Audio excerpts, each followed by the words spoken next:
I can't hear anybody. I just want to say that.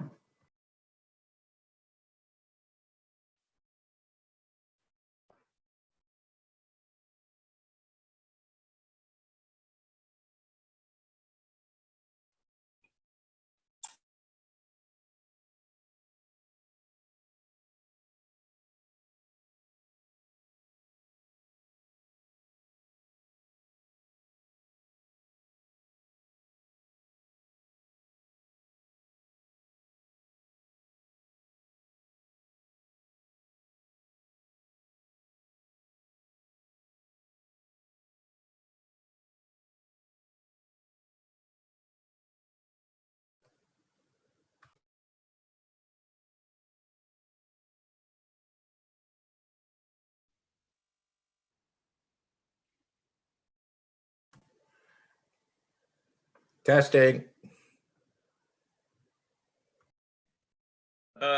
You're coming in loud and clear, Commissioner Morgan, from your far out space.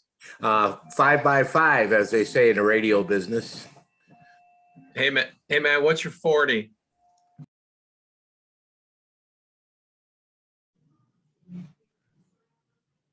I don't know much radio talk, man.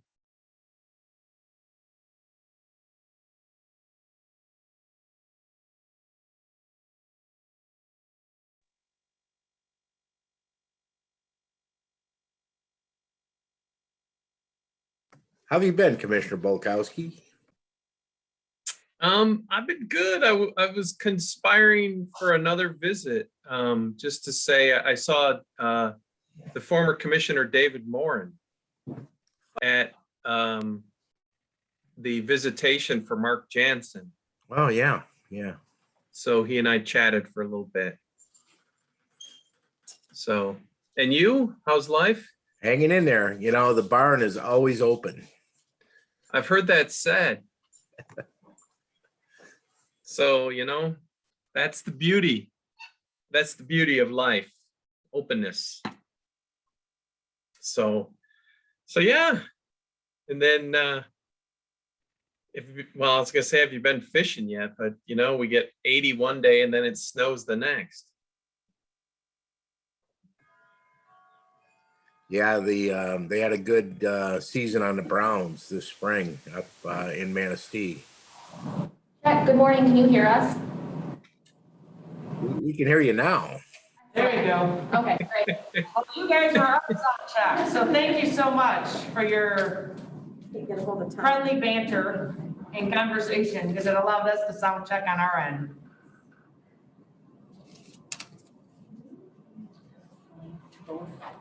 Oh, I'm to email. I can't get it.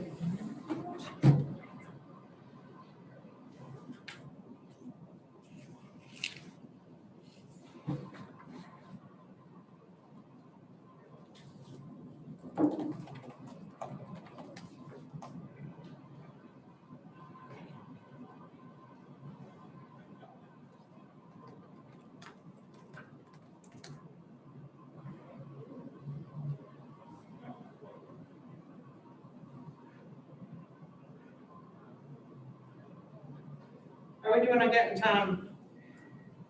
Well, he's not answering his phone, Okay, but I emailed him. I'm gonna text him. Commissioner Green just joined online. okay.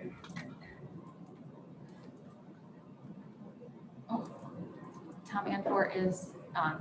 Tom's on. Tom's on? Yep. All right.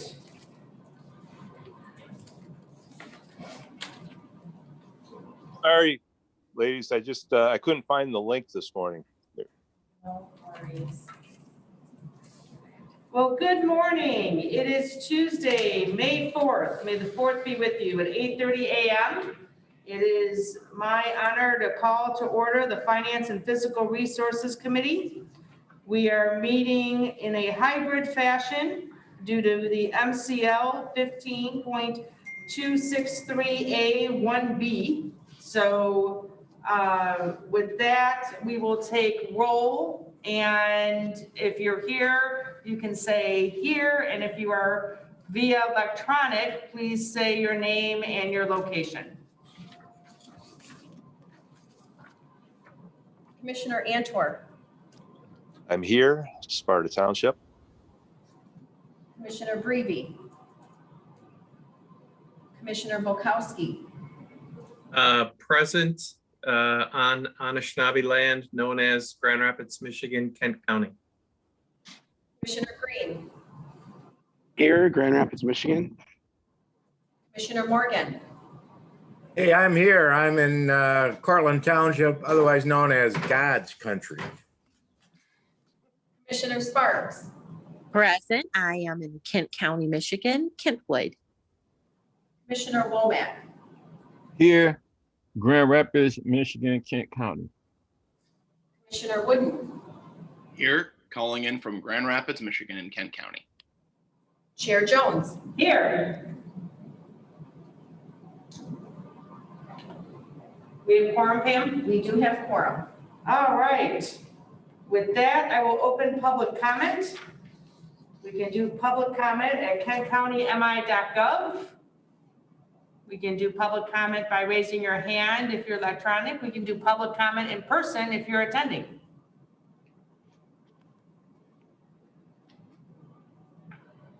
Chair, I don't see any hands raised in the chat, and there are no messages in the Kent County email inbox. Okay, with that, I will close public comment, and that will bring us to the consent agenda. Is there a motion to approve the consent agenda, please? Motion by Womack, Support Morgan. Moved and supported. Questions, comments, or concerns on the consent agenda? No hands are raised. Seeing any? Pam, would you please call the roll to pass the consent agenda? Sure. Commissioner Antor, Yes. Commissioner Breve, Commissioner Volkowski, Yes. Commissioner Green, Yes. Commissioner Morgan, Yes. Commissioner Sparks, Yes. Commissioner Womack, yes. Commissioner Wooden, Yes. Chair Jones. Yes. That motion passes. Thank you. That brings us to item number 3 from the Administrator's Office. Wayman, welcome back, and if you would please read the action request item for agenda item 3. Thank you. This is a request to the Board of Commissioners to accept and appropriate $201,000 from the Michigan Department of Agriculture and Rural Development, Michigan Agricultural Preservation Fund grant designated for the purchase of development rights to the 2021 Agricultural Preservation Budget in the Special Project Fund, and to authorize the board chair or designate to execute the grant agreement and approve extensions, amendments, and increases to the grant appropriation not to exceed 15% of the original award. The county has been notified by MDARD that it will receive a MAPF purchase of development rights grant in the amount of $201,000. This grant is only to be used for the purchase of development rights from 6 parcels in Tyrone Township totaling 167.76 acres. Resolution 827-2070 accepted and appropriated federal funds of $335,400 and any matching funds from the landowners, foundations, or townships. The federal funds were withdrawn due to lack of funding, and the application is active for funding in 2020-21. Landowners agreed to contribute $134,100 to the purchase cost of development rights. The term of the grant is March 1, 2021 through September 30th, 2023. Corporate Counsel has reviewed and approved all documents to form. Thank you. Is there a motion to approve? So moved, Antor. Support Support by Womack, Sparks. Questions, comments, and discussion? I see no hands raised in the chat.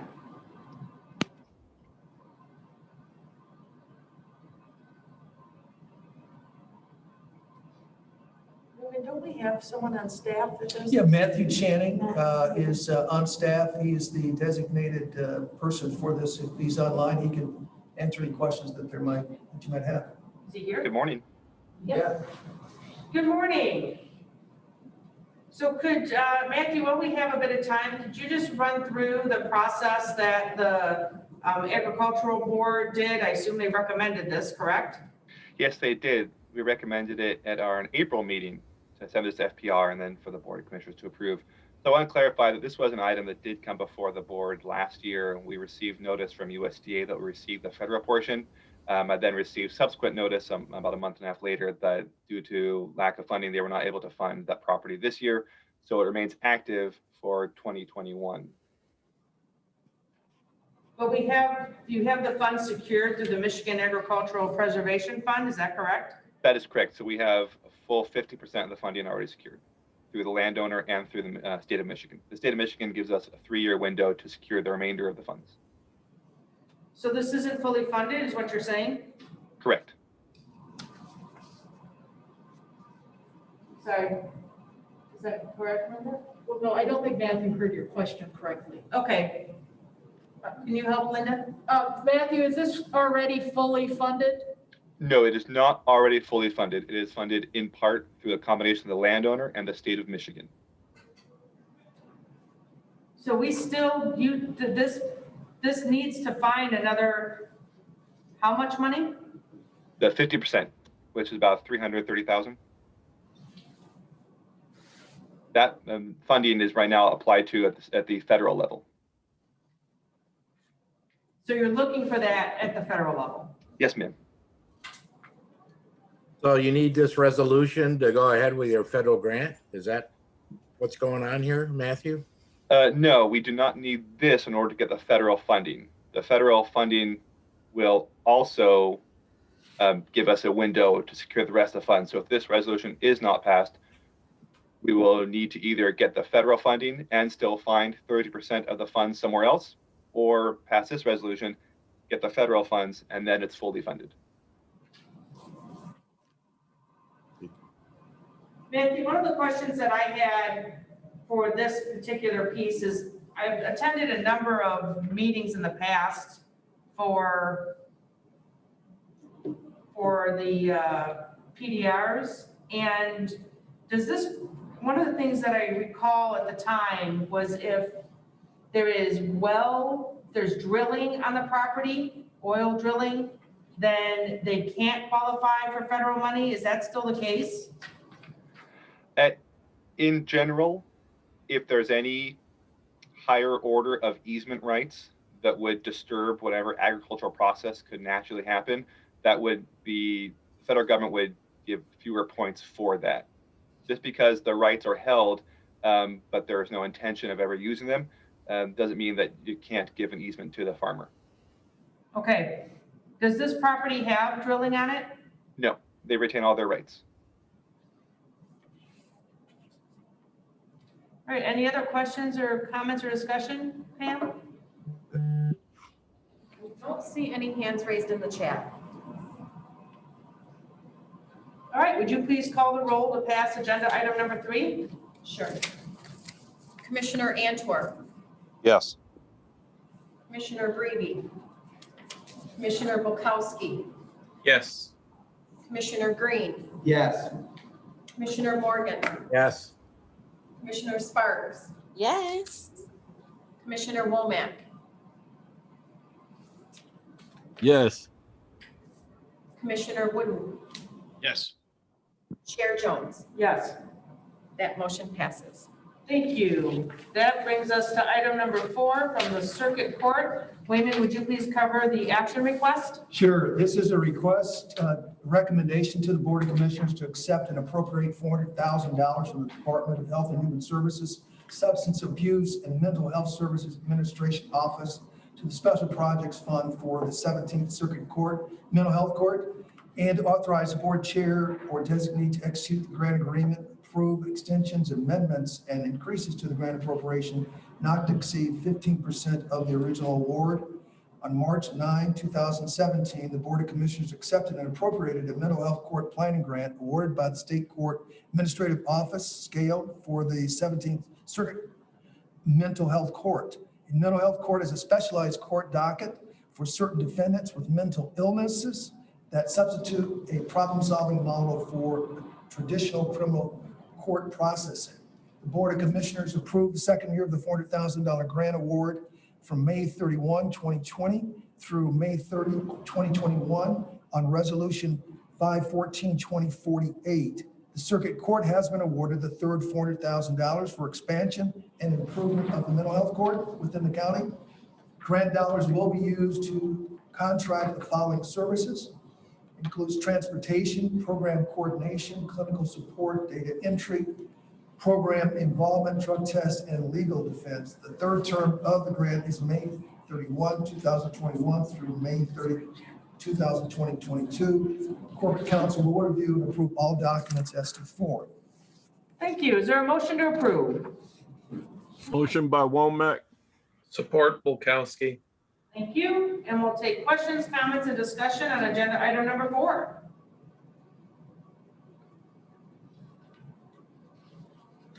Commissioner Bukowski has his hand raised. All right, Commissioner Bulkowski. Thank you, Chair.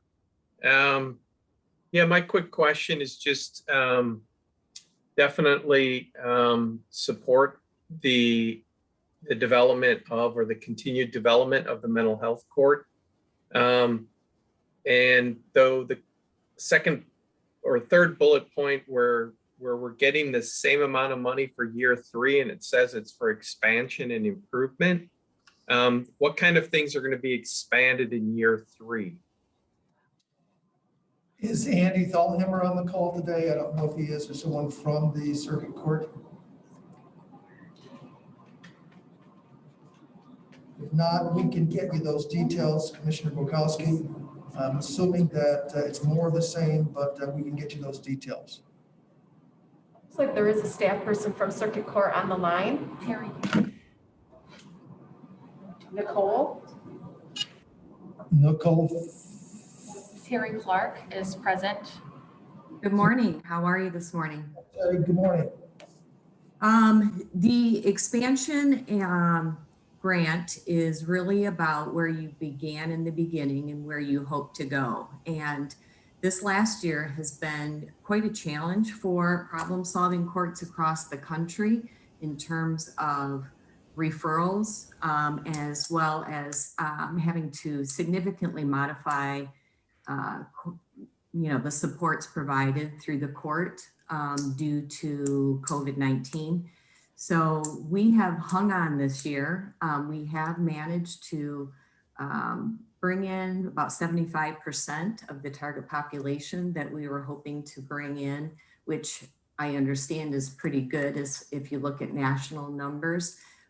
We are really looking to expand over this next year our evaluation components.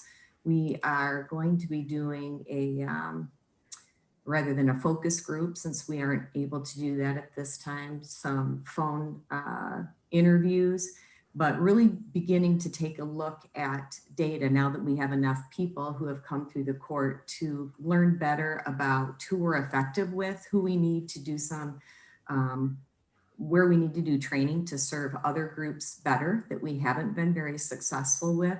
So I think really that's going to be the primary expansion. And if we ever get back to business as somewhat normal, I have a pretty new team that have never worked under normal. So we'll be also doing quite a bit of staff development in terms of how we do serve when we can do face-to-face work.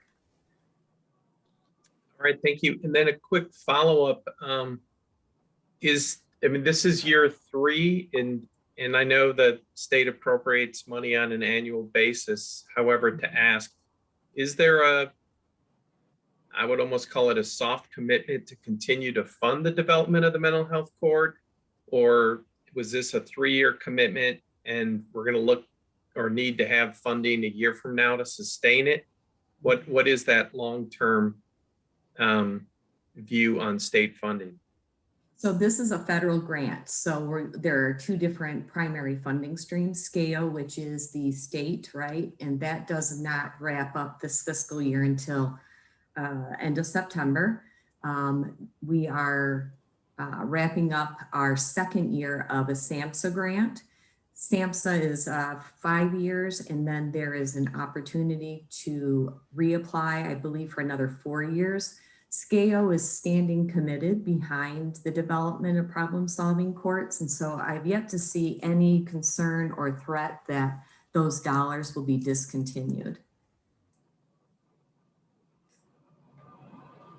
All right, thank you. Terry, could you just share for a minute your role with the court, please?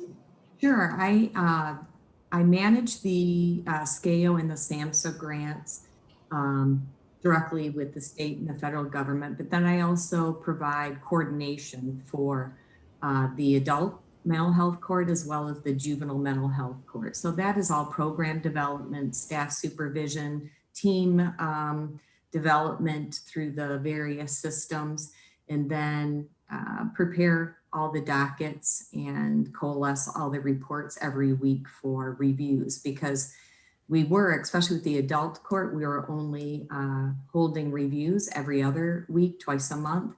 And due to needing to increase our efforts around engagement and having within this vulnerable population a smaller subset of very vulnerable populations, we actually are now reviewing many people weekly. Great. Any other questions, Pam? Yes, Commissioner Antor. Commissioner Antor. Thank you, Chair. I was wondering, is there one specific judge that's assigned to this, or do you rotate people through there? Judge Rossi is the one and only. Okay. And what type of success rate have you had of people that enter the system, go through the program, and make it all the way through? Do you have numbers on that? We're about 55 to 60%. We're actually at that point, that annual review, we'll be looking at numbers again, which quite frankly is pretty good considering the pandemic. We, 2 years ago, actually expanded our population to seriously mentally ill with co-occurring disorders, substance use, and have found that to be really challenging, especially during the pandemic when services are not face-to-face. There were blips in and continue with drug testing, as well as our ability to engage them directly and personally. We lost quite a few actually a year ago, March, within about the first 6 weeks. When everything really shut down, we had to do some significant program modification. We actually are doing a really great job at the moment sustaining folks. We have probably that number I anticipate to go way up. Okay. So I'm curious for the numbers as well, but we tend to fall right within national, but I think we might be squeaking ahead this year. And if I may ask one more question, Sure. How does it look I mean, how do you find these folks to place into the program? Do they come to you? Is everybody now aware of the fact that do they have to be diagnosed with a mental illness?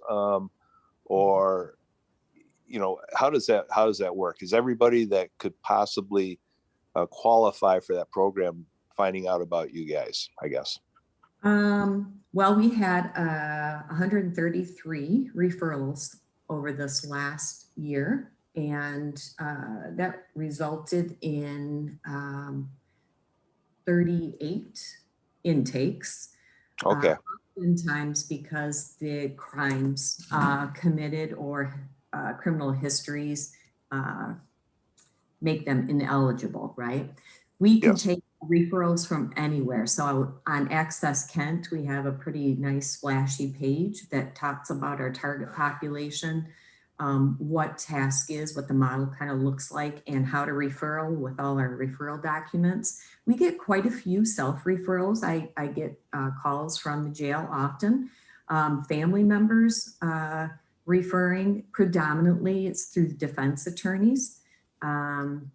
Okay. Also get some from Network 180, our community mental health partner. All right. That sounds great. Thank you very much for your work. You're welcome. Thank you. Anyone else, Pam? There are no other hands raised. All right, would you call the roll to pass agenda item number 4? Sure.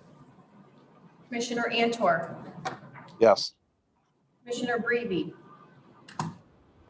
Commissioner Bukowski, Yes. Commissioner Green, Yes. Commissioner Morgan, Yes. Commissioner Sparks, Yes. Commissioner Womack, Yes. Commissioner Wooden, Yes. Chair Jones. Yes. That motion passes. Thank you. That brings us to item number 5 from Fiscal Services, which is a financial status report for the quarter ending 3/31/2021. Jeff, are you on the line? I am. Good morning. Thank you, Chair Jones. Good morning, everyone. I believe you received the quarter ending March in the packet. I'll go over some highlights of it real quickly and be happy to answer any questions. I think Natasha's going to pull it up here for us. There we go. So if you can just go right to the numbers page, page 2, Natasha, that'd be great. You can see the first quarter is always a little hard to make comparisons, but we'll go over some highlights. Like I indicated, you can see revenues are up 8.5% over the same time period last year, from 15.7 to 17 million. Of note, taxes have remained strong throughout the pandemic, up 12.7%, which is a little bit of a surprise, but very encouraging. Means people are not only keeping up, but they're paying their taxes, and there was a good increase in taxable value as well. So intergovernmental revenue is up 29%. That's just due to timing differences. And you can see interest and rents are down significantly, and I don't see those recovering anytime soon due to the zero interest rate policy by the federal government. So on the expense side, you can see it's down 2.7% over last year, same period, from 39.5 to 38.4. Really no significant variances at this point.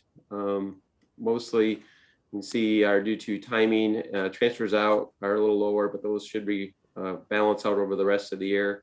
The same with capital. The rest are trending pretty well according to budget. You will note FY20. This is pre-audited numbers. You can see in column 1 there, we're anticipating having a $1.7 million surplus for 2020.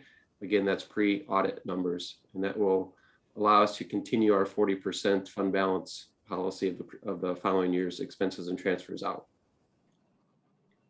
We move down to page, I guess we went over page 3. If you go down to page 4, it's just a different presentation. It's revenues are the same, but it's a departmental presentation.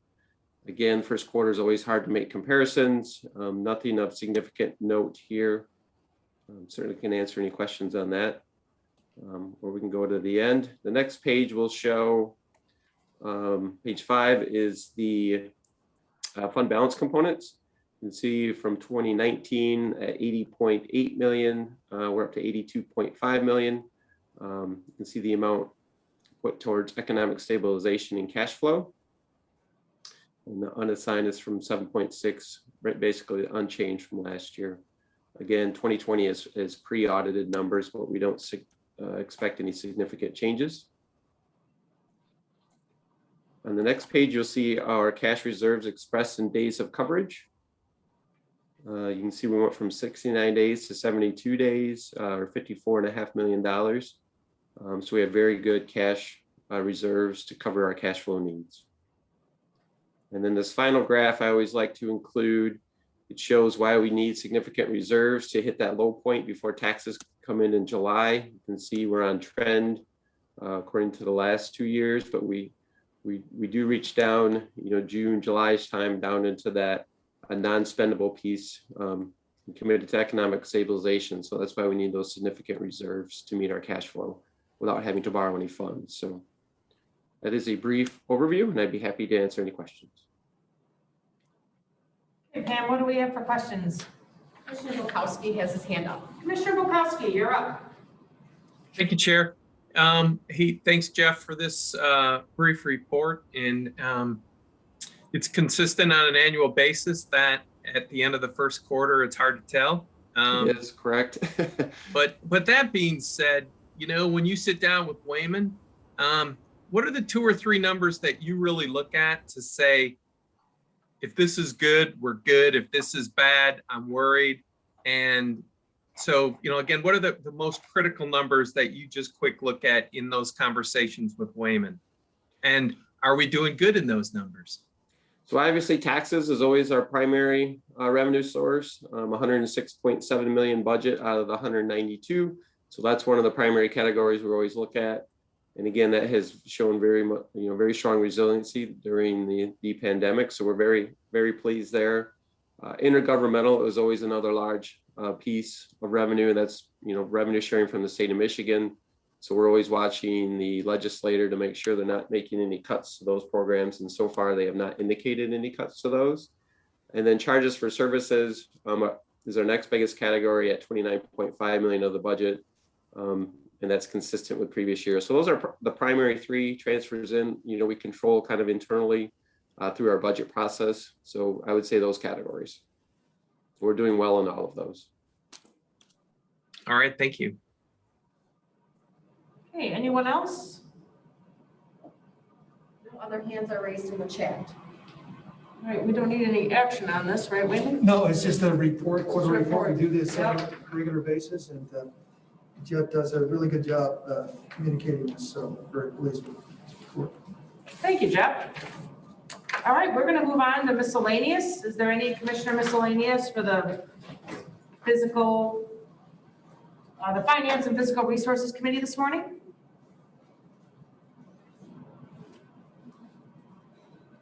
No hands are raised in the chat. Madam Chair, this is Raj. How are you? I'm great. Hey, Commissioner, I want to welcome back Wayman Britt. Good to see he's off the injured reserve. How you doing, Wayman? And thank you. I'm doing much better than I was the 4 or 5 days after surgery. I got a cane that I'm walking around with, but I'm getting along. I made the trip across the street this morning, and Raj, I won't be on the bench too long, so watch out. good. Well, the only other piece I will add is following this, which will be 9:30. We will start at 9:30 for the CAA work session, which is also hybrid. We will have some people in person, some people participating electronically. And with the way it's worded, we had following the Finance Committee meeting, if the Finance Committee ran late, but since the advertisement is 9:30, we will start at 9:30. So we'll have a bit of a break and see everybody at 9:30. So we are adjourned. Next meeting date's Tuesday, May 18th.